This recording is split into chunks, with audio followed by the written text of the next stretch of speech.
تین لوگوں کے لیے قربانی معاف ہے، خواہ یہ تین طرح کے لوگ کتنے ہی مالدار ہوں۔ نبی کریم صلی اللہ علیہ وسلم نے فرمایا کہ ان لوگوں کو قربانی نہ کرنے پر کوئی گناہ نہیں۔ بسم اللہ الرحمن الرحیم۔ حلال جانور کو بنیت تقرب ذبح کرنے کی تاریخ حضرت آدم علیہ السلام کے دو بیٹوں حابیل و قابیل کی قربانی سے ہی شروع ہو جاتی ہے۔ یہ سب سے پہلی قربانی تھی۔ حق تعالیٰ جل شانہ کا ارشاد ہے، اور آپ اہل کتاب کو آدم کے دو بیٹوں کا واقعہ صحیح طور پر پڑھ کر سنا دیجیے۔ جب ان میں سے ہر ایک نے اللہ کے لیے کچھ نیاز پیش کی تو ان میں سے ایک کی نیاز مقبول ہو گئی اور دوسرے کی قبول نہیں کی گئی۔ علامہ ابن کثیر رحمۃ اللہ علیہ نے اس آیت کے تحت حضرت ابن عباس رضی اللہ عنہ سے روایت نقل کی ہے کہ حابیل نے مینڈے کی قربانی کی اور قابیل نے کھیت کی پیداوار میں سے کچھ غلہ صدقہ کر کے قربانی پیش کی۔ اس زمانے کے دستور کے موافق آسمانی آگ نازل ہوئی اور حابیل کے مینڈے کو کھا لیا، قابیل کی قربانی کو چھوڑ دیا۔ اس سے معلوم ہوا کہ قربانی کا عبادت ہونا حضرت آدم علیہ السلام کے زمانے سے ہے، اور اس کی حقیقت تقریباً ہر ملت میں رہی۔ البتہ اس کی خاص شان اور پہچان حضرت ابراہیم و حضرت اسماعیل علیہ السلام کے واقعے سے ہوئی، اور اسی کی یادگار کے طور پر امت محمدیہ پر قربانی کو واجب قرار دیا گیا۔ قرآن کریم میں تقریباً نصف درجن آیات مبارکہ میں قربانی کی حقیقت، حکمت اور فضیلت بیان کی گئی ہے۔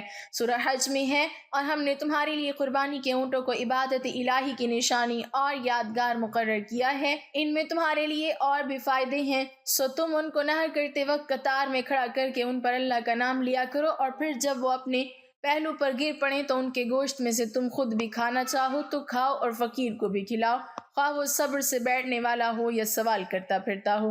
جس طرح ہم نے ان جانوروں کی قربانی کا حال بیان کیا، اسی طرح ان کو تمہارا تابعدار بنا دیا تاکہ تم شکر بجا لاؤ۔ اللہ تعالیٰ کے پاس ان قربانیوں کا گوشت اور خون ہرگز نہیں پہنچتا، بلکہ اس کے پاس تمہاری پرہیزگاری پہنچتی ہے۔ اللہ تعالیٰ نے ان جانوروں کو تمہارے لیے اس طرح مسخر کر دیا ہے تاکہ تم اس احسان پر اللہ تعالیٰ کی بڑائی کرو کہ اس نے تم کو قربانی کی صحیح راہ بتائی، اور اے پیغمبر مخلصین کو خوشخبری سنا دیجیے۔ سورہ حج ہی میں دوسرے مقام پر اسے شاعر اللہ میں سے قرار دیتے ہوئے اس کی عظمت بتائی گئی، اور قربانی کی تعظیم کو دل میں پائے جانے والے تقویٰ و خداوندی کا مظہر قرار دیا ہے۔ اور جو شخص اللہ تعالیٰ کی نشانیوں اور یادگاروں کا پورا احترام قائم رکھے تو ان شاعر کا یہ احترام دلوں کی پرہیزگاری سے ہوا کرتا ہے۔ سابق انبیاء کرام علیہم السلام کی شریعتوں میں قربانی کا تسلسل حضرت عیسیٰ علیہ السلام کی بعثت تک پہنچتا ہے، جس کا طریقہ یہ تھا کہ قربانی ذبح کی جاتی اور وقت کے نبی علیہ السلام دعا مانگنے اور آسمان سے خاص کیفیت کی آگ اترتی اور اسے کھا جاتی، جسے قبولیت کی علامت سمجھا جاتا تھا۔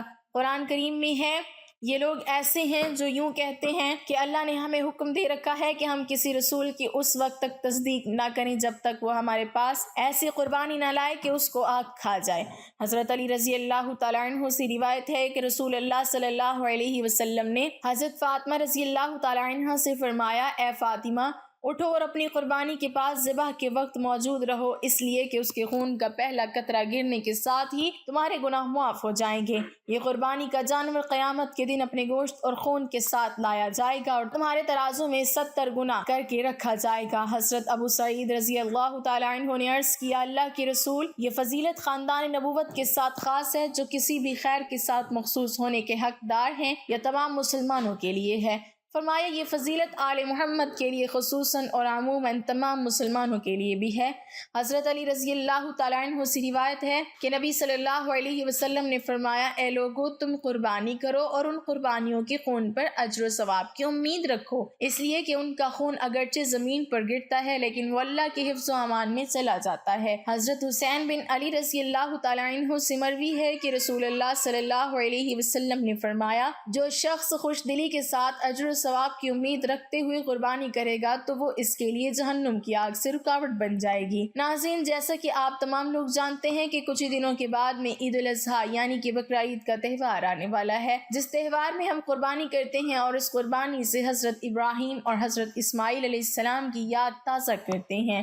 اس دن اللہ پاک نے اپنے پیارے جلیل القدر پیغمبر حضرت ابراہیم علیہ السلام پر ایک بہت بڑی آزمائش ڈالی تھی، اور جس میں وہ کامیاب ہوئے تھے، اور اس دن کے بعد سے ہر مسلمان ان کی سنت کو پورا کرتے ہوئے قربانی کرتے ہیں۔ قربانی کرنا اللہ پاک کو بہت پسند ہے، اور قربانی کرنے کا ثواب یہ ہے کہ جانور کا خون زمین پر گرنے سے پہلے قربانی کرنے والے شخص کے تمام گناہ اللہ پاک معاف فرما دیتا ہے۔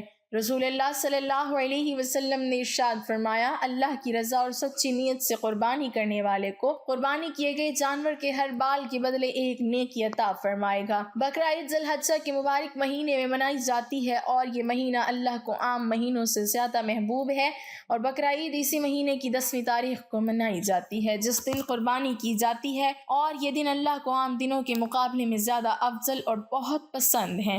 ناظرین، جیسا کہ آپ تمام لوگ جانتے ہیں، قربانی حضرت ابراہیم علیہ السلام کی سنت ہے جس کو اللہ پاک نے ہم مسلمانوں پر واجب کیا ہے، اس لیے ہر سال بقرہ عید کے موقع پر ہر مسلمان قربانی کرتا ہے۔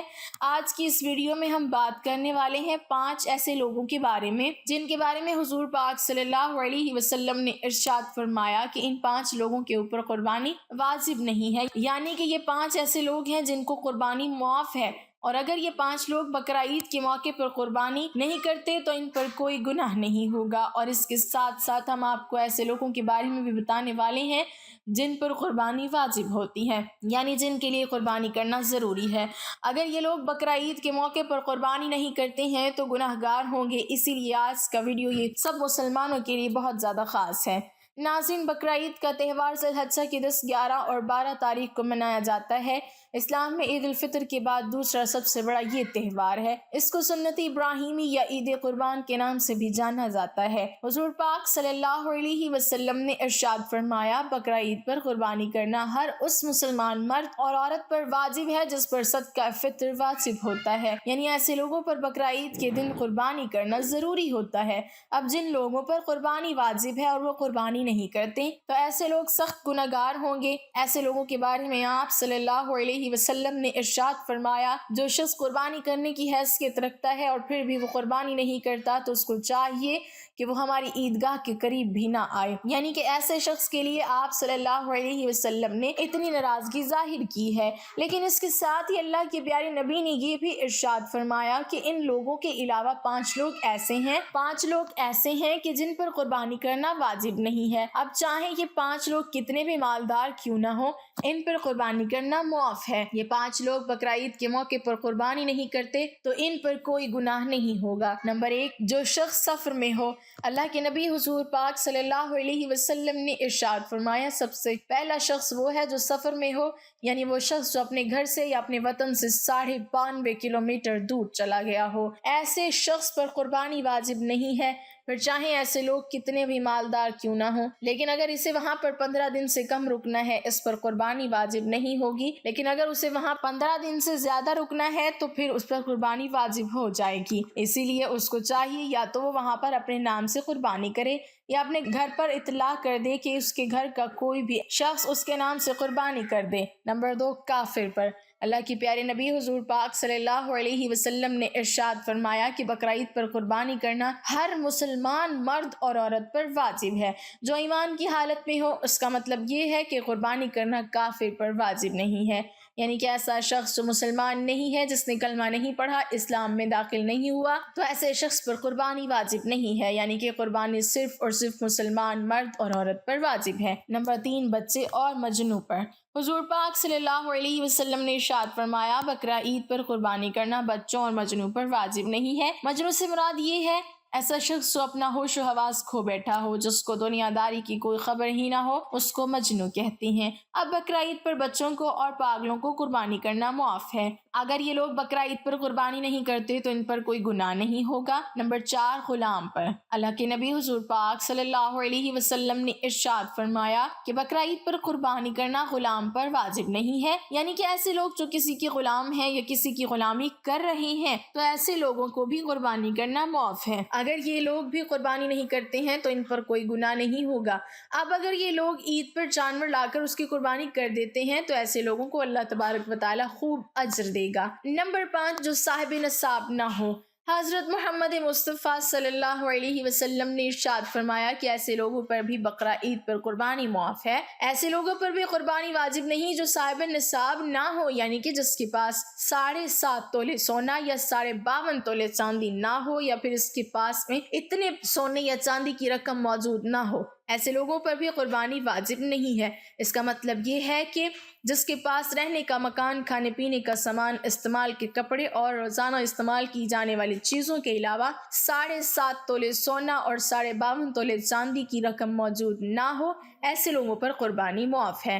ناظرین، بس آپ اتنا دھیان رکھیں، قربانی اسی شخص پر واجب ہے جو صاحب نصاب ہو۔ ایسے لوگوں کو ہر سال بقرعید کے موقع پر قربانی کرنا ضروری ہوتا ہے۔ ایسے لوگ اگر قربانی نہیں کرتے تو یہ لوگ سخت گنہگار ہوتے ہیں۔